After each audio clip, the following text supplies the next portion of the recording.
देश की रक्षा करते हुए बारामूला में शहीद हुआ गांव बास रानीला का जवान भूपेंद्र चौहान के पार्थिव देह की झलक पाने को परिजन व ग्रामीण आंखों में आंसू लिए हुए हैं।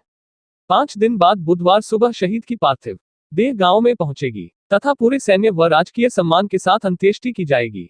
शहीद के घर ढाढस बंधाने पूर्व मंत्री सतपाल सांगवान पहुंचे तथा परिजनों को सरकार की ओर से हर संभव मदद दिलवाने का आश्वासन दिया। बता दें कि चरखी दादरी जिला के अंतिम छोर पर बसे गांव बास रानीला का मात्र 24 वर्षीय सपूत भूपेंद्र चौहान शनिवार अल सुबह श्रीनगर के बारामूला एलओसी पर पाकिस्तान की ओर से की गई गोलीबारी में शहीद हो गया। हमले में भूपेंद्र पर दागी गई मोटा से ऊपरी हिस्सा उड़ गया और क्षत विक्षत हो गया। हालांकि आर्मी व एयरफोर्स टीम द्वारा शहीद की देह के अंग एकत्रित भी किए गए हैं और श्रीनगर आर्मी अस्पताल पहुंचाया गया है।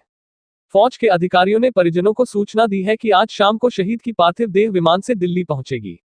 दिल्ली के वॉर मेमोरियल में श्रद्धांजलि देकर कल बुधवार सुबह गांव बास रानीला लाया जाएगा। शहीद के परिजनों को सांत्वना देने पूर्व मंत्री व जजपा राष्ट्रीय अध्यक्ष सतपाल सांगवान गांव में पहुंचे और ढाढस बंधाया।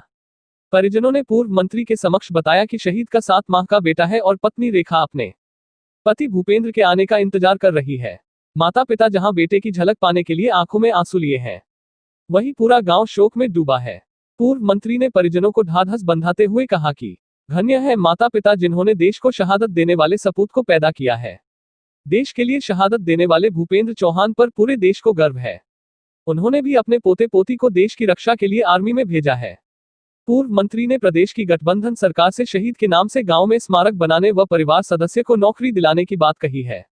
साथ ही कहा कि वे इसको लेकर सीएम, डिप्टी सीएम से मिलेंगे। वहीं पिता ने बताया कि बेटे के जाने का गम जरूर है, पर बेटे ने देश के लिए अपनी जान दी, वह उनके लिए गर्व है। उन्होंने बताया कि आर्मी अधिकारियों ने फोन कर बताया कि पार्थिव देह बुधवार सुबह गांव में पहुंचेगी। शहीद भूपेंद्र चौहान के साथी कुलवंत रंगा ने बताया कि भूपेंद्र का स्वभाव बहुत अच्छा रहा है। छुट्टी पर आने के लिए अपने दोस्तों से मिलता और बॉर्डर पर नौकरी बारे बताता था। उनके जाने से पूरे गांव में गम का माहौल है। बड़ी वैसे तो घर वालों के लिए और हमारे लिए तो दुखद घटना है, पर उस लड़के ने देश के लिए कुर्बानी दी है। अगर ये देश के लिए कुर्बानी देने वाले ना हो तो आज़ादी कहाँ से हो रहेगी। आज़ादी को मेंटेन करने वाले हैं, उसने कुर्बानी देती है। मैं तो कहूँ धन्य धन्य उस बाप को, उस माँ को, उसकी बहू को, उनके परिवार वालों को कि उन्हें इतना बढ़िया एक सपूत पैदा करा जिसने देश की कुर्बानी दी है। और मैं अपनी तरफ से सरकार से भी अपील करता हूँ कि उनके घर में किसी को सरकारी नौकरी मिले। इनको ऐसा महसूस ना हो कि हमारा बेटा चला गया, हमारे हमें हैंड टू माउथ है।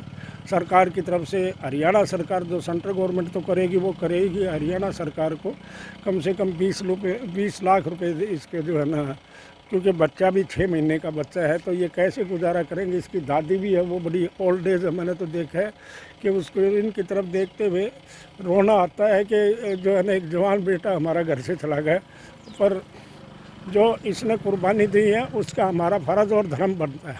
मैं खट्टर साहब से और हरियाणा सरकार से भी अपील करता हूँ कि इनकी तरफ ध्यान दें और कोई बेटे के नाम से कोई बड़ी चीज़ भी गांव में बनाए ताकि उसकी यादगार रह जाए। याद तक आखिर तक जो है ना कि भाई उसने कुर्बानियाँ दी हैं, उनके बच्चों को भी, उनके घर वालों को भी ये महसूस है कि कुर्बानी का जो है ना हमारे बेटे ने दी, पर उसके लिए कोई न कोई अच्छा स्मारक या कोई अच्छी चीज़ जो गांव वाले डिमांड करें वो बननी चाहिए। और मैं उनके लिए लड़ाई लड़ता रहूँगा और करवा के रहूँगा, ये वादा करके जाता हूँ। हमारे गांव में 50-60 लड़के हैं जो फौज के अंदर हैं, देश के लिए सेवाएं दे रहे हैं। लेकिन जो भूपेंद्र जो हमारे गांव में शहीद हुआ है, जिस क्षेत्र में शहीद हुआ वहाँ 5-7 लड़के अभी फ़िलहाल सेवा दे रहे हैं। जब भी भूपेंद्र का ये पता चला गाँव में शहीद हो चुका तो गाँव में पूरी तरह से मातम छाया हुआ है। लेकिन उनका शरीर गाँव में पहुँचा नहीं है और कल तक पहुँचने की उम्मीद है। और इस तरह से गांव में पूरी तरह से रोष है, गांव में दुख की लहर दौड़ी हुई है, गांव के अंदर मातम छाया हुआ है। गांव में सबसे अलग ही नेचर प्रकार था, सबसे मिलनसार व्यक्ति थे और सीधे स्वभाव के व्यक्ति थे वो। सचमेल न्यूज के लिए चरखी दादरी से संवाददाता नरेंद्र राजपूत की रिपोर्ट। सचमेल से जुड़ने के लिए हमारे YouTube व Facebook पेज को सब्सक्राइब, लाइक व शेयर करें। सचमेल न्यूज सदैव आपके साथ, आपकी आवाज, आपकी ताकत। जुड़े रहे हमारे साथ।